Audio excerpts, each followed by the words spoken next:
Most of us were taught that to make an impact, we need to own the process, own the room, and shout about our double diamonds. But what if the most successful service design team isn't the one in the spotlight, but the one that completely vanishes into the business units they serve? Today, we are diving into a blueprint for leadership that trades the design ego for humble accountability and why making others successful is the ultimate cheat code for scaling your own influence. This is the heart of what we do here on the Service Design Show, exploring what's truly needed to design great services that resonate with people, push businesses forward, and of course, honor our planet. Our guest today is Birgit Geiberger. As an experienced design leader, she believes we are in a transformation as big as the Industrial Revolution, where the old ways of running businesses are simply running out of resources. Birgit often acts as the voice of the human in complex environments, bringing a deep curiosity to every business problem. A lot of her perspectives were shaped by moving across countries, where she often had to rebuild her life from scratch without the safety net of a pre-existing network. As you'll hear, this background of repeatedly being, quote-unquote, the odd one out has forged a leadership style built on resilience and curiosity that we're about to dive into. In today's conversation, we'll be exploring how adopting a humble servant leader approach actually accelerates your success. We'll look at techniques for embedding design capabilities directly into business workflows to drive impact without needing the spotlight. And finally, we'll dive into the power of regenerative leadership, the secret to restoring your energy while navigating high-pressure corporate environments. And I invite you to pay special close attention to the difference between reacting and responding to the pressure of go faster and cheaper. It's a subtle shift, but it helps us avoid losing empathy for the people we lead and for ourselves. All right, we're about to explore how resilience and empathy can actually drive a greater business impact. So please join me for an inspiring conversation with Birgit Geiberger about leading with heart and head.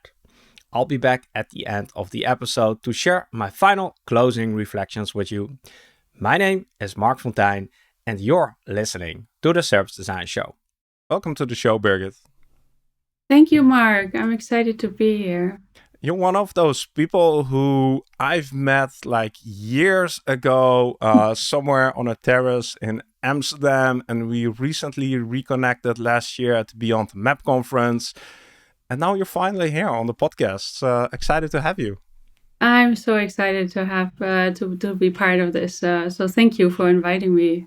Very cool. Yeah, it was overdue. We are going to explore a very interesting topic, which I know is very dear to your heart. I sort of framed it in my head as a new blueprint for leadership, and not just leadership, a specific kind of leadership, which we'll explore deeper. But before we dive into the how and explicitly the what, I think it's important that we set the stage and hear a little bit about your perspective of why we need a different kind of leadership. So could you sort of set the stage? Where are we right now? You mentioned something about industrial age and shifts and changes. How do you see the world? To start off with a small question. I see a world with a lot of complexity and challenges we are surrounded in.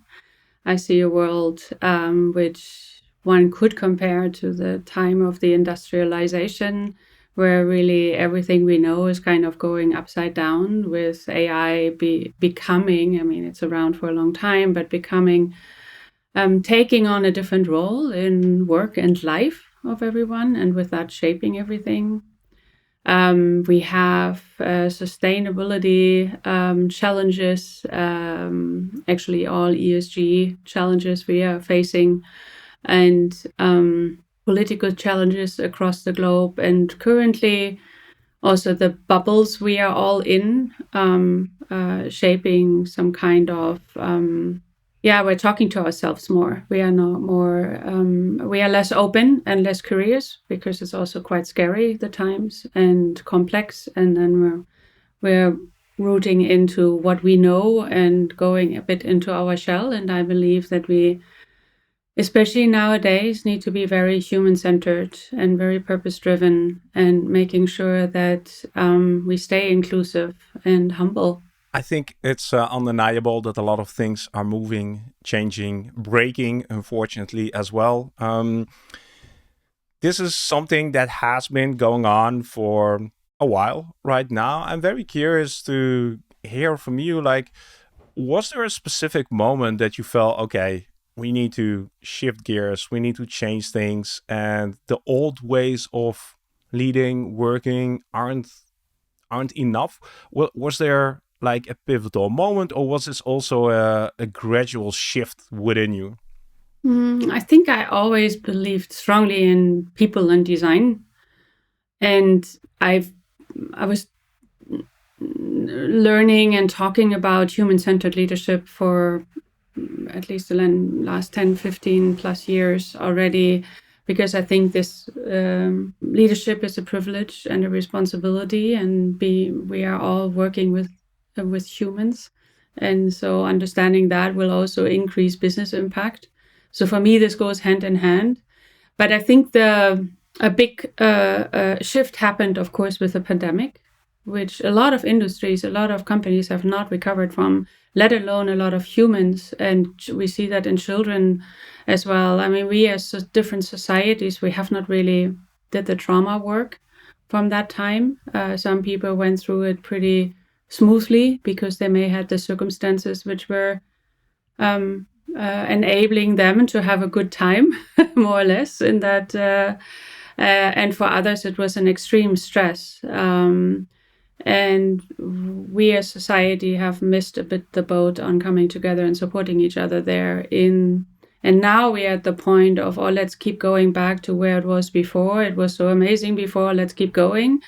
And ignoring the impact it had to the people and the society, and still has, right? So the echo is still there. And that's why I'd like to double down a bit more on leading with purpose and with heart and head together. And it's not about being a softie, and it's not about not understanding business impact and business needs and making sure that this is driving. But I have a strong belief that if you miss that, you miss the business impact, especially a sustainable long-term impact. Before we dive into that, I want to touch upon that pandemic moment.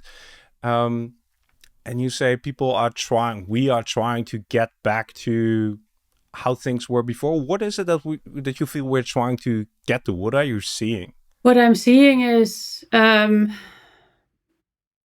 I do understand both sides, the business side as well, back to office policies, no matter what. So we're not differentiating anymore. However, when there was a pandemic, we also expected everyone to turn up their personal life upside down and put an office into their tiny homes. So it's kind of the expectations, and this actually finding solutions together is a bit challenging. Then I see that there are the aftermath in also business performance in general. If you look at different industries, that the reaction is not in trying to find a new paradigm shift, but in more like falling back into, oh, it always worked like this. The last 30 years it worked like this, not taking the moment to figure out that this is actually not the one and only solution anymore, that there's something missing to that aspect. So then the question arises, what is the thing that's missing? What is the gap between the old, quote unquote, and the new? Oh, I wish I have the magic wand and would have the complete solution for all industries and for businesses as a whole. I think one part, we're running out of resources. on a global scale, and it's a global scale. And companies, most companies, not all of them, are still acting as if there would be resources. It just comes, We're taking things for granted, which are not for granted anymore, and it's a very short-term way of running business. To really solve the challenge and move into a paradigm shift, we need to come together and we need to work together in different functions and bring together different capabilities, cultures, contexts, and really have a more deeper understanding of also a lot of good can come with this change, right? So what's the redefinition of growth? If currently we have a definition of growth, everything we need to have growing in revenue, and with that we are selling more things, or we are having more data from more people. We have everything is more.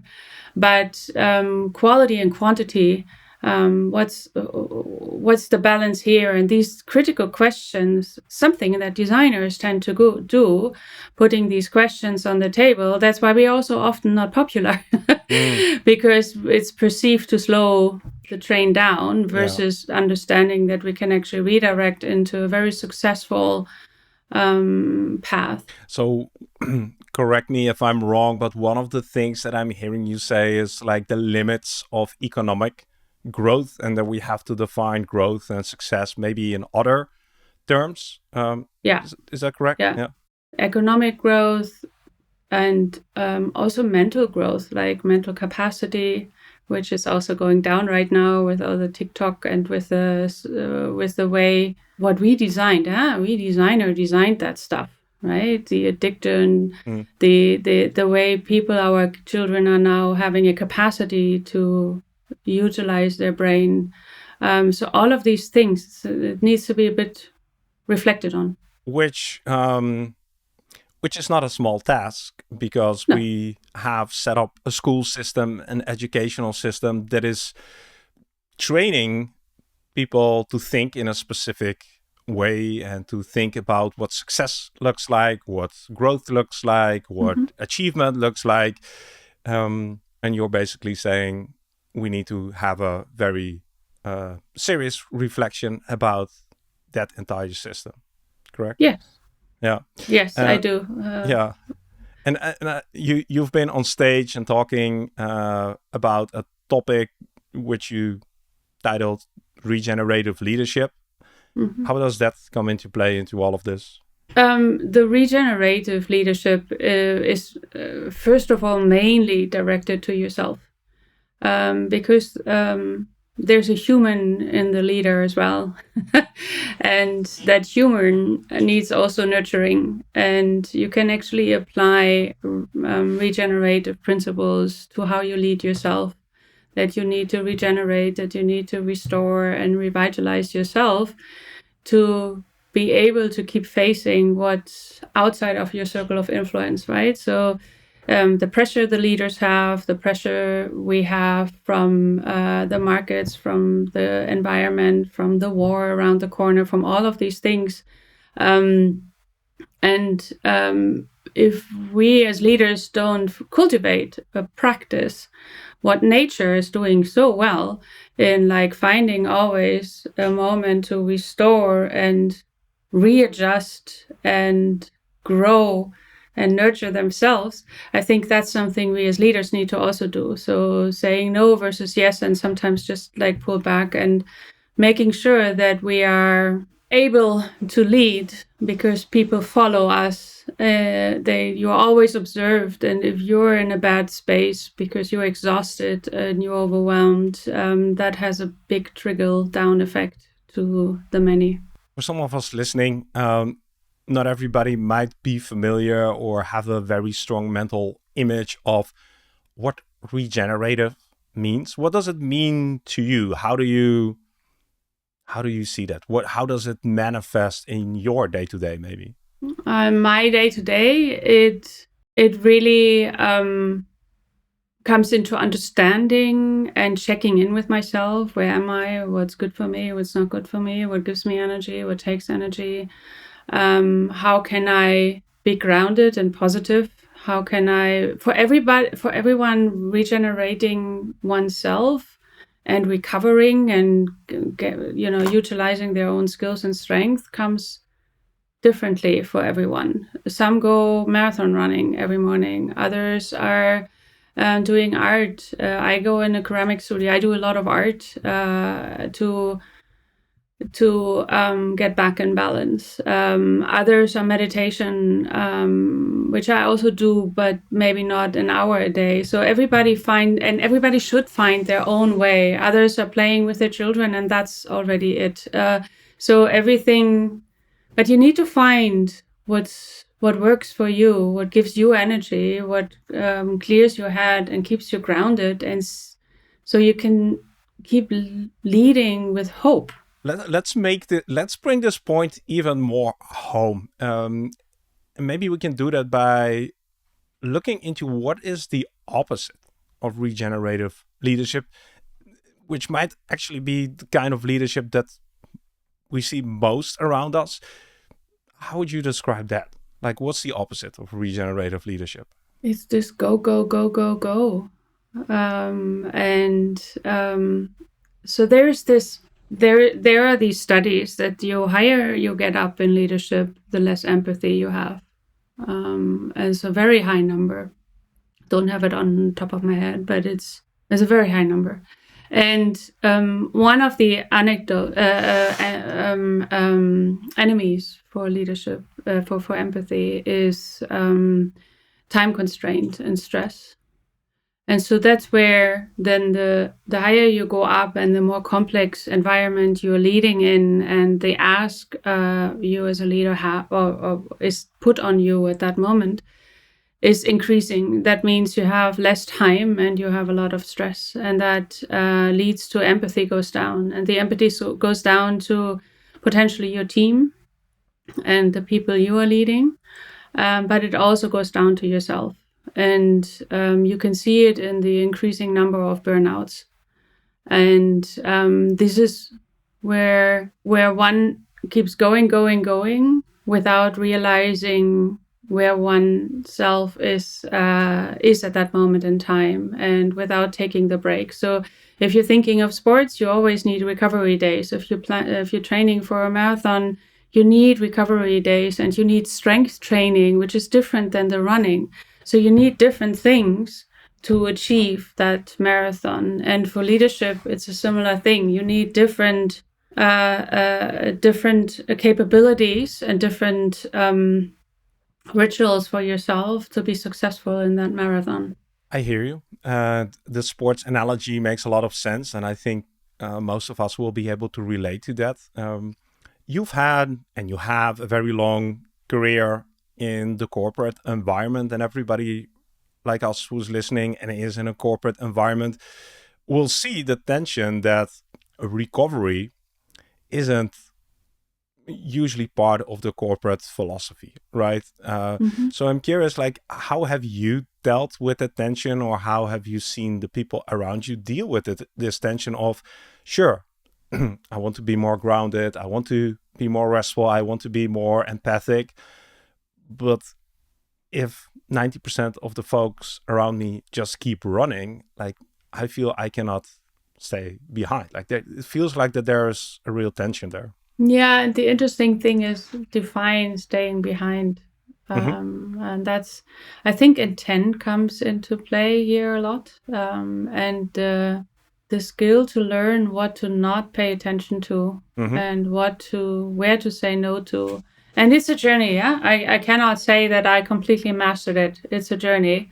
And when a lot going on in my personal life, I may not be so clear in my work life to say no at the right time. But I do integrate things, like when I do leadership days, I started to do a small ritual in the morning to arrive, like a mini meditation with the team, to just arrive in the space so we are aware of where we are. So to break the mental pattern of go, go, go, just dropped off the children, here I am, and what are we going to do now? And just like, okay, let's arrive for a moment. That was something I recently integrated, and it was also not easy for me because I don't feel like I'm a meditation teacher. And I was leaning in a lot of vulnerability at that moment as well. But it really made a difference for the day. The other thing is I never have 1 hour meetings, 55 minutes or 25-minute meetings. I never schedule on the hour. I put that in our Outlook automatically. It's a constant reminder of like, no, I need these 5 minutes between meetings to just like, okay, that was that, make my notes and checking myself into, okay, what's next? And that helps. First of all, my team is also starting to do that because it has a triple down effect that it's okay to take breaks. And the other part is that it also reminds me constantly. So I put things into my process to trigger constantly this, okay, I need to breathe a moment before you move into the next. Thank you for sharing these practical examples, because this is something we could all try to experiment with. If you can, I would love to hear like the first time that you experimented with your team of taking that moment to breathe. Because like you said, that is a vulnerable moment and people are probably not used to it. What was the response? How did people react to that? I think the first day, we had a 2.5 days, and the first day, people were very responsive. And then the next day, where the tiredness was already there because the workshop was very intense, I would say 30% maybe were not really there. One person didn't even close their eyes anymore. So it was a falling back into what works for them, right? And who am I to say that the meditation has to work for them? So I'm also trying to not be judgmental about it. So I think people were trying out for themselves what works, what doesn't work, and how. So I think that's, for me, the big learning was also to stay open to the diversity, because it's not for everyone, and important is that they also don't judge the others for whom this is actually something meaningful and helpful. I was reading through your notes, and one of the things that emerged was that you have not just had a career, but also a life where you have been exposed to many different contexts, many different areas, many different cultures. How do you feel? Has that influenced how you look at leadership today? Yes, because I can only be myself as a leader. So yes, of course, my experiences is shaping how I see the world. And one of the things definitely is something that shaped and helped me to understand why it's relatively easy for me to relate to people and understand people and connect with people, is the background of different socioeconomic parents. So my dad was a hardcore blue-collar worker with very little education for a lot of family reasons, with a huge heart and an impeccable work ethic, and a mother who is more on the white collar, who was very early on, even in her 20s already, leading teams, besides being a mom already, like very impressive. Also the price she paid for it, I've seen as well. But it's like, so I have these two parents, so I have no judgment from, no matter what type of role you have in the society. I appreciate them all. And I can connect with all of them. And I think that was something that shaped me as a person. But it sounds so dreamy and nice, but it also means you're kind of not, when we're talking about sense of belonging, right? You're not really belonging to one or the other because you're the odd way out. And I think that's something that probably shaped my sense of inclusivity and my sense of understanding also the cultural differences, having lived in different countries. where I also had then the opportunity to observe what of me is my values and what are the values of my heritage German, and what do I want to keep, and what it was a very, so I think there is a lot there's a lot around this sense of belonging and this understanding then what inclusivity actually means, and how you can live it if you have experience as a child you were maybe not necessarily always included for superficial reasons, like you didn't have expensive clothes on or something. That is like a very powerful experience to have, to be in contexts where you're not the insider, where you are not the local, whether that is in a different country. But this also happens, I guess, within large organizations. You come in and you maybe behave differently than the norm, than the context. And that can, of course, work in two ways, right? You can be rejected by the system and trying to push out, or the system might be curious to, okay, tell us more. How are you dealing with this in a way that the system isn't rejecting you? This sounds cryptic, but again, I feel that you're bringing in a different perspective, but that goes often against the grain, right? It does, which design does per se anyway. I agree. Yeah. So that is why this is very relevant to all of us listening. Maybe let's start there. One of the most successful teams I have built was a horizontal design team, which we were just 5 people, and it was like kind of an experiment.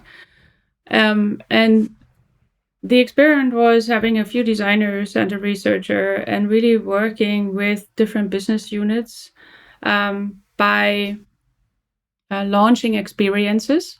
Because there's a lot of campaigns, for example, which are influencing the experiences, maybe which in different parts of the organization were so carefully shaped, and then campaigns come and take over some components, but then the experience breaks, right?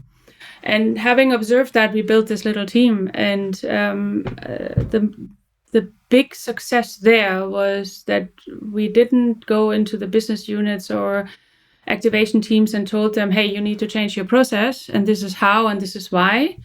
We integrated ourselves into their process, collaborated with them really on a daily basis for a certain amount of time. So it was not a forever, but like, okay, for Olympics, for example, this is here your partner.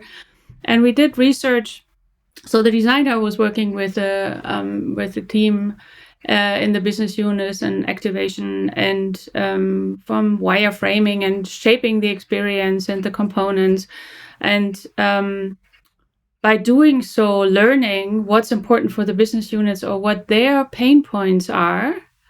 And for example, a typical thing in big corporations is that the teams who are doing countries or teams who are utilizing the design system are utilizing only certain capabilities, but not all. And often it's a lack of time, a lack of knowledge that there's something new, or from global, the lack of knowledge or understanding that maybe in this component an extra button is needed. So they don't do it because they don't understand the impact it has.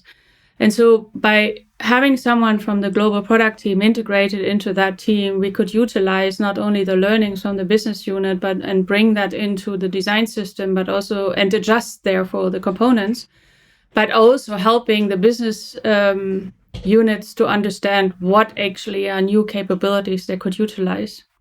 And with that, we brought a connection and a communication in context of work with a minimal impact on resourcing, because we only put 1 or 2 resources in different teams. And in addition to that, we did daily research.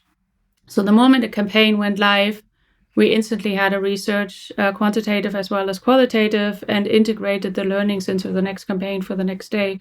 So it became like a really beautiful machine. And that is something, not going in and trying to tell others how to do their job, going in and becoming an extra resource. They realize how powerful that knowledge is, the capability is, and can accelerate the success. That was very, very powerful. What did you take from that experience that you are now maybe taking for granted? Like, if you look back at that experience, what was the biggest learning for you? Yeah, the biggest learning is integrate yourself into processes of others and don't expect others to completely understand, oh, we're doing this and this is like, we designers sometimes come in with like, we know it all and we can help you on every level. But that's not helpful for the other partner because they have a specific problem at that moment in time. And we designers often have a bigger picture already. But going in one step at a time to then actually accelerate and scale, I think going in small, accelerate and scale then is one part. And the other part is this team, I should have integrated that better in the KPIs, because while we had a backlog after a year, which was so long, and it was really needed from all sides of the business. Again, we launched Olympics, we launched Champion. It was really, really impactful. But we were in a team where our leader, his KPIs were different than the success we drove for the business. While we drove a big success, it was not the success of our manager, it was the success of the different business units. And if not, this is not signed off by even a couple of leaders above. So head of digital, for example, then it is doomed to fail, because at one point when the resources got tight, it was like, okay, it's super nice, you do a fantastic job, I see this, you need to go back in product. And as a result, the whole team resigned because they saw the impact they can have and they just didn't want to go back into that. Plus the capabilities, so their own skills they brought was coming more to life in a different setup. When I'm hearing you share these stories and sort of being a servant as a design professional, coming in, building connection, one of the challenges that I see is that as design professionals, we often have an idea, opinion, we want to be heard, we want to be seen, we want to be respected. One of the reasons is that we see the people around us, that is the way to actually influence things inside organizations, the people sort of, let's say, who shout the loudest or are the biggest, get to call the shots. And what you're describing feels very counterintuitive to actually making impact. Does that make sense? It does make sense. And that's the paradigm shift. One part of the paradigm shift in businesses. The impact we created was massive. And actually, I learned a couple of years after we left, they were trying to rebuild that team again. So because it is influencing so many different parts, but without the ego, right? It was not about us being in the forefront. It was about making other teams successful. So it's a definition of success, I guess, is and impact. And yes, in a lot of companies, not all, and who is selling up best is in the forefront of things. You can match. It's interesting to dive into communication styles, to do a little bit of a sidestep. Some people are very direct and open or guarded, and you can apply these principles to companies as well, where their value set is and what is the value, what's their mission statement. And based on these mission statements, you can already see how the culture is shaped. And if you, with your being, maybe you are very strong in selling and this is something where you're thriving, you can still do it with a lot of purpose and heart, right? You can still apply that skill. That skill is very powerful. So pick the companies, if you can, pick your companies wisely. That is, of course, great. If you are looking for a new career or a next step or a new challenge, a lot of us, again, who are listening might be, I wouldn't say stuck, but we have to deal with a context which isn't yet very open or susceptible to this kind of, I don't know, maybe we can call it shared ownership, or like somebody, the example that you gave about the manager who has specific KPIs, like that's the ownership, that's the impact that he's looking for, or she. What would you do if you would be like, let's say you switch jobs tomorrow, you enter a company who has stated that they want to go through a transition like this, but their existing culture isn't yet like this? Like, where would you start? Yeah, it's well, it's a lot of change management. When I'm thinking of where to start as a designer, is first of all lead with the business. Yet we are the ones who are communicating about the customer. We are the voice of the customer or the coworker. So we are the voice of the human in the whole mix, right? To tell the story, we need to start with the business problem we're trying to address here. And that's a shift in our thinking, because this is a part of our briefing, but we forget about that part of the briefing, and we are so indulged in the human centricity and the insights we have and the pain points. So that's one part. If that is, as a designer, I would say you can lead, and you need to understand. It's the second part. You need to understand what are the KPIs of your leader or the group you're in. What do they deem important? So you can lead from there as well. And when it comes down to a complete organization, it's about change management. And with change management, it's about people. Birgit, it's so fascinating listening to you, because on the one side, we're hearing like the very humane aspect of grounding yourself, working at a natural pace, not burning out. At the same time, you sort of are very heavy into the business aspect, the KPIs, probably a lot more that has to do with quote unquote the hard aspects of business.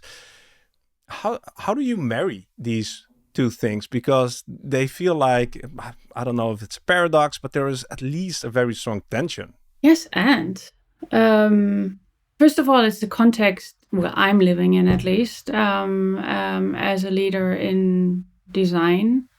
I'm a business leader, right? So I'm leading business, and I'm leading the function of design, of course, or a team in design. Where I married this is, and maybe it's by now in my head more simple. It could be than it actually is, and then I will reflect after our conversation about that a little bit more. But we have certain capabilities and a certain job we need to get done, right? We need to understand the human. We need to understand the impact it has. We need to understand the impact of people and planet, of whatever business problem we're trying to solve, right? And it's not about stopping that work. It's more about framing our insights, our work, and our learnings, leading with where does it actually have the positive impact in the business, so that our business partners actually hear us and then be open to implement our work. So it's not either or, it's more, no, we keep doing our work. Of course, this is where we are thriving. And I strongly believe that nowadays, with the whole paradigm shift, everything what we need, designers also in AI, we have a pivotal role to play in all of this, with our capability of critical thinking, of understanding, of holistic systemic thinking, strategic application of our learnings and insights, even getting the insights. However, if we don't put that in context where this problem solving would take place and not address it to the other people to hear us, it's a bit like translating languages, you know? That's the tension. I think that's where we are. And I remember 20 years ago, we were already talking about we need to speak business. Mm-hmm. And yeah. We're still here, sort of advocating for that message.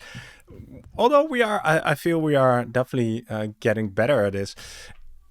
But for me, there is still one sort of unsolved mystery here, and that is that the business, like most businesses, not all of them, but most businesses just have one KPI, and that is profit maximization, right? In the end, that's what what matters, what counts. Things need to be done faster, cheaper, stronger. How do you prevent not being pulled into that race? Because if you sort of bring the idea of we need to go slow to go fast, which of course we believe in, like burning out has no use. We are not replaceable cogs in a system. What do you do to make sure that you don't cave into that temptation to just squeeze out another 10% or to add another 4 hours to your work week? Because like I think that's the reality for most people. Yeah, before I answer that, you were mentioning something very interesting. You say we need to get slow to be fast. I not fully agree on that. Mm-hmm. And most of all, again, framing. What does it mean to be slow? If you say that to a CEO, he says, sorry, I don't have time to be slow. So it's a framing of slow and fast. And what does fast mean? I observe more and more that the definition of fast for many functions, if you really look into it, it's actually not necessarily delivering faster, but maybe smarter, which I don't like that framing much. But this is like focusing on the right things versus focusing on everything, right? But you can still do your insights and doing your job well as a designer with the time you need, while in between providing quick wins, learnings, insights, connecting with other functions to accelerate what you just learned. So you can put steps into your process to give a sense of speed, already give the business some nuggets to work with, because I think we sometimes really underestimate that even after 2 days of qualitative research, there's already so much that a company can take and improve. That is speed. That does not mean that we are then stopping there. No, we keep going. We are then implementing that in a meaningful way in good service blueprints and then connecting it, blah, blah, blah. But I think these in-between steps of this is already something we learned. This is an insight. We are fast. This is an insight. Let's figure out with whom we can actually integrate and apply this as a first step. So slow and fast is often a perception. So that triggered you're slow and fast. That thought process was triggering it. Awesome to dive into that. And when I mentioned slow, I think that might be the perception of a lot of people when they hear you speak about, okay, let's take 2 minutes to sort of breathe before we jump into the next meeting or into the workshop. Mm-hmm. Like that might sort of trigger the perception of slowness, right? Yes, and that's the muscle I also still training. So the muscle to train to jump between the context and speed, I guess. I know by now that taking a 5-minute breather accelerates and increases the impact of the next 1.5 hours. So it's learning by doing. And I also have to remind myself on that because I, of course, also have been trained to go, go, go, go, go, right? So it's a constant, that's why I'm putting these breaks into my process, as I mentioned earlier. Yeah, and that is the recovery stage that athletes have. This is maybe the regenerative stage that we have. And it's acknowledging that we are not unlimited resources ourselves and that we have to re-energize. But yeah, I can imagine that that's hard when you are surrounded or when you're in a culture where that isn't yet acknowledged, appreciated, recognized, supported. Yeah, you need to always look, or you should always look into what's my circle of influence, right? So if you come into an organization and hope that you change the whole culture from one day to another, one project to another, that may or may not be possible. So looking into, okay, what's realistic here and where can I push even further, but where it's a lot of energy going into something which will not land, right? Design often does things, doing explorations, doing work, where the rest of the company is not ready to absorb it and run with it. Yeah. And that, maybe go ahead. One more thing. I'm realizing for myself I need to regenerate when I start to respond versus to react versus respond. In meetings and in any kind of situations, when I'm realizing I'm reacting on something someone said or something was asked of me or something, versus responding. When I'm realizing I get triggered to react, then I know for myself I need time to gain some energy back to be able to get that space to lead. I'm curious, like, is there a specific moment that brings this to life? Like, when do you react and when do you respond? Like, what does the difference look like? Reacting is more maybe emotional, like I'm reacting fast because I'm emotionally triggered for whatever reasons. Responding is first digesting, find an objective.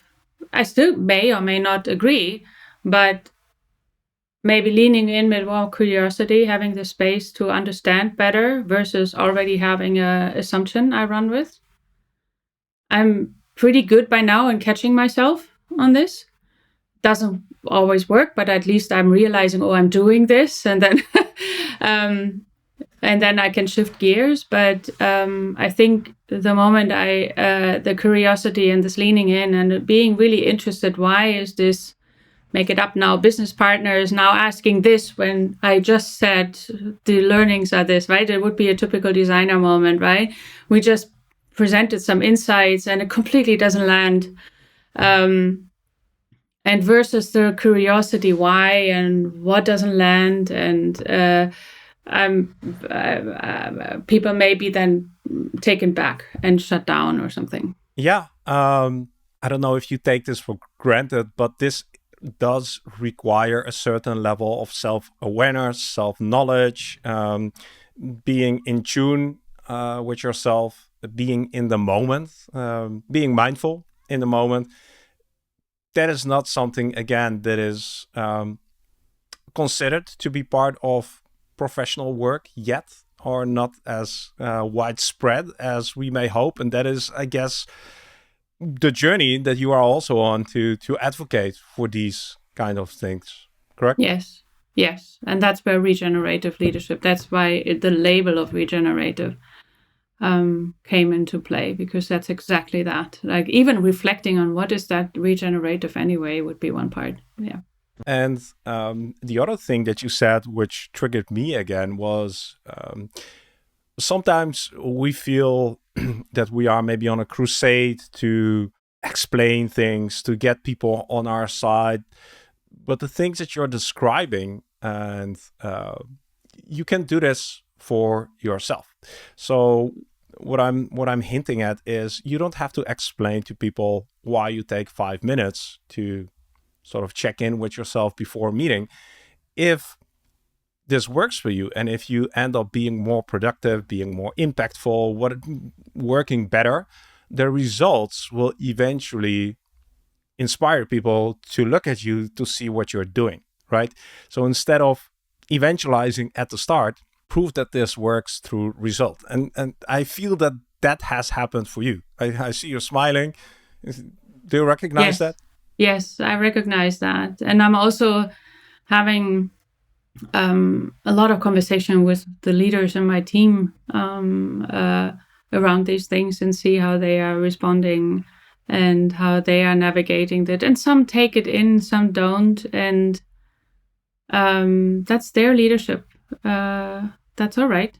Yeah. And this is, again, this feels like embodied aspect. This isn't a theoretical aspect. This isn't a framework or a methodology. This is something that you live and that you do, and it has results, or it doesn't have results for you. And if it has results, you continue doing these things. Yes.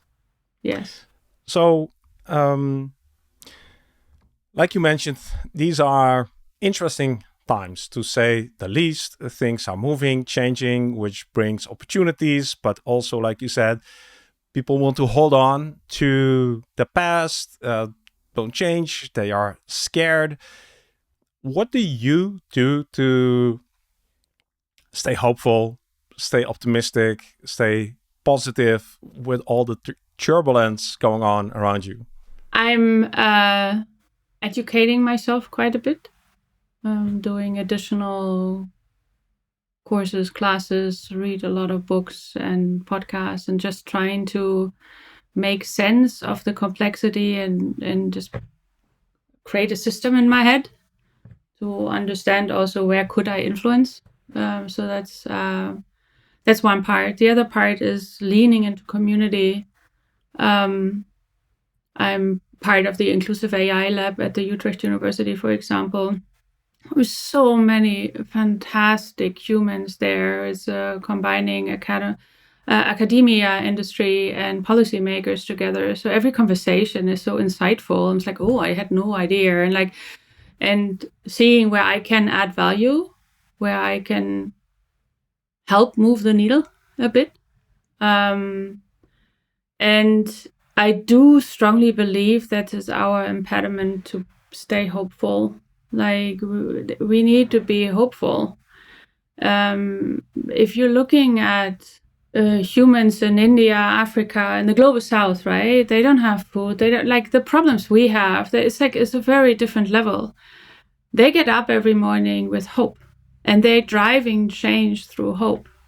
So I think it's our responsibility, with all the privilege we have, to put that into a positive place. Does it work every day? No. I'm also sometimes like, oh, I stopped all notification of news on my phone. I don't want to have the constant exposure of this. But I think understanding that if we keep connecting as communities, because I strongly believe connection is the solution for connection and inclusivity, and being humble and just really trying to understand and learn from each other how we can navigate that change, we will be able to navigate that change. People who have been following the podcast for a while know how I feel about communities and the importance and the role. And in a society where individualism seems to be thriving, and it's more separation, more distance from each other, I really appreciate that you sort of doubled down on we need to rebuild maybe relationships, trust, social fabric, and that is hopefully one of the clues towards a better, more humane world again, or to trying to solve things together instead of separating us more. I don't know how we got to this philosophical level, but I don't know. Yeah, but I strongly believe that. And I think also that the signs are there that a lot of like other generations, younger generations, if you look at what kind of, like, the offline club is one of the things where people are just, meeting up in different places to be offline together. And the tendency to move slowly towards flip phones versus smartphones. Like, the tech industry is doubling down on all the data and privacy issues, and a lot of, like, younger generations also don't like their algorithm anymore. They are realizing that they are boxed in. So I do think there is the tipping point soon, hopefully, towards back to human connections. And then a lot of other things will fall into place, I think. Yeah, I think so as well. I'm betting on that movement as well, to sort of go full circle and look at what we started and where we are right now. I promised a blueprint for a new type of leadership. We looked at what might be broken with the old way of leadership. If somebody has listened to our conversation so far and they would like to take a step, I don't know if we can call it in the right direction, but in a different direction, and want to set an example as themselves to be more of the leader that they want to see in others as well. Like, what do you feel would be a first impactful step they could take tomorrow? Create clarity on your values, like what's really important for each and every person, because that may differ. So my values are likely not the values from you. We may have overlap, but I think that's step number one. And then understanding how, first of all, doing discovery, pretty much understanding like this, it's a design problem, right? If we're looking at it, we can break it down as a design problem, doing the insights on like, okay, I have these values and this is what it means to me. And how do they show up in my work? Where do I have maybe a friction? When I have frictions, could that be a value clash, or is it the context I'm living in? And if so, what would be the steps to find a different context? It doesn't mean you have to quit your job tomorrow. It's more about discovering and understanding, and then being able to respond for yourself and navigate your own journey, because that's self-leadership, and you don't have to have a leadership role to lead yourself, right? So that's, you can be an intern and be a leader of a meeting and leading, and people will follow you. So it's not the role I'm talking about, it's the approach to bring to yourself. And for that, it's good to understand what's important to you, what are your values, what do you want in life. And that may change also, also being open that there is a certain fluctuation to it. But capturing this, just doing the discovery, observing, yeah. So when we are out for a walk in the forest thinking about these questions... I'm on a whiteboard. I don't know where you are. I'm on a whiteboard. I'm definitely in nature. And when I'm reflecting on questions like this, I'm definitely in nature. And that sort of brings us to the last episode, last step in our conversation today. Maybe you have something to add, maybe you have something to reiterate, but what is the additional question that you'd like us to ponder on when we are doing this work? What do you feel is a key question next to maybe what are our values, what is our direction? And of course, this comes from my personal value system. And it may or may not resonate with everyone, but the question on where can I create a positive impact for people and planet? And that's, it can be small. We know the butterfly effect, right? It can be small and maybe doesn't feel like big in the scheme of everything. But where can I create a positive impact for people? Could be team, family, myself, and the society as a whole, and of course for the planet. Get familiar with the sustainability goals, please. Understand what they are and pick one where you can actually be active in or make a difference.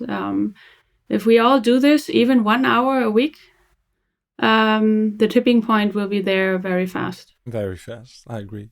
Awesome question. Awesome questions. Birgit, for now, this is all the time you and I had. We had as listeners as well. Thank you for inspiring some hope, showing a way forward, an alternative way forward that hopefully a lot of us will consider and get some inspiration from. Thank you again for doing what you're doing and coming on to share that with us. Thank you so much, Mark. It was such a lovely conversation. Appreciate you very much. I have to say, Birgit's perspective on reacting versus responding really hit home for me as a practical way to handle the constant productivity friction. It's easy to feel like we're often falling behind if we're constantly running. But we need to realize that these pauses are where our actual capability is restored. Our role as service design professionals is to make complexity visible, and that starts with the complexity of our own self-leadership. A massive thank you to Birgit for sharing her stories and reminding us that being an outsider can actually be a superpower. If you've enjoyed today's conversation, as always, you can do me one big favor. Click on the like button of this video and leave a short comment if you haven't done so already. Not to feed the algorithms, but to let me know whether or not we are on the right track by addressing topics like this. Finally, before we part ways, please take a moment to reflect and celebrate that by joining us today, you have directed your attention towards learning and growing as a professional. So, from everyone who you are going to impact through your work, thank you for taking the time and making the commitment.